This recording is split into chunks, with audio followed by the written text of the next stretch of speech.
లంచం తీసుకున్నాడు సారా bottling plant కోసం 3 కోట్లు తాజ్ బంజారా.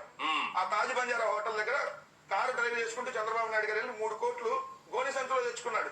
ఏది 1986లో 3 కోట్లు. మరి మీరు చంద్రబాబు నాయుడు గారు ఇచ్చే సీఎం గారికి ఏమవుతాడు? సో ఏందన్నా వెంకటరెడ్డి అన్నావు? చంద్రబాబు నాయుడు గారు లంచం చూసుకోవటం అచ్చం దగ్గరుండి చూసినట్టే చెబుతున్నావే. 1986లో నీ వయసు ఎంతన్నా?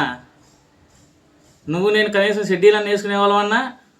అసలు షెడ్యూలు ఎట్టేసుకోవటం అన్నా తెలిసినది మన ఇద్దరికి, లేకపోతే తిప్పుకొని తిరిగేవాళ్ళమా?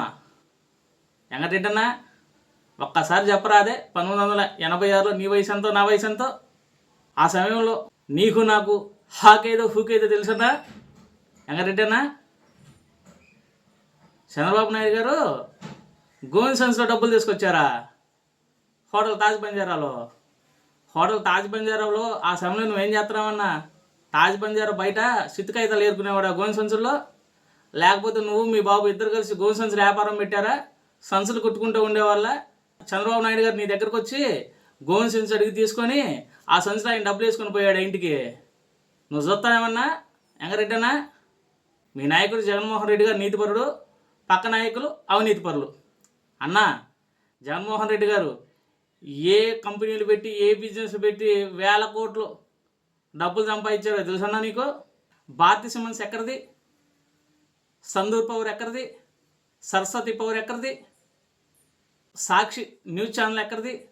సాక్షి న్యూస్ పేపర్ ఎక్కడిది? జగపతి పబ్లికేషన్స్ ఎక్కడిది? రాఖీ ఇన్ఫ్రాస్ట్రక్చర్స్ ఎక్కడిది? ఇవన్నీ ఈడీ అటాచ్ చేసిందన్నా. సుమారు 45,000 కోట్ల రూపాయల ఆస్తులు జగన్మోహన్ రెడ్డి గారి ఈడీ అటాచ్ చేసిందన్నా. ఇంకా 1,000 కోట్లు ఉన్నాయి అంటున్నారు. ఇవన్నీ జగన్మోహన్ రెడ్డి గారికి కట్టొచ్చినాయి. కనీసం మీ అధినేతను కనుక్కొని రాగలుగుతామన్నా? ఒకవేళ మీ అధినేత ఆ మాట అడిగితే నిన్నేమన్నా చంపేస్తాడని భయం ఉంటే ఖాళీగానే ఉన్నామన్నా. ఒకసారి పైకి వెళ్ళి మీ అధినేత తండ్రి రాజశేఖర రెడ్డి గారిని కనుక్కొని రా అన్న. ఆయన అయితే కాస్త వివరంగా చెబుతాడు. ఎందుకంటే అన్న కొడుకు గురించి తండ్రికి బాగా తెలుసు. అన్న వెంకటరెడ్డి అన్న ఒకసారి ఖాళీ ఉంటే ఆ ప్రయత్నం చేసిరా, ప్రజలందరికీ నిజాలు తెలుస్తాయి అన్న.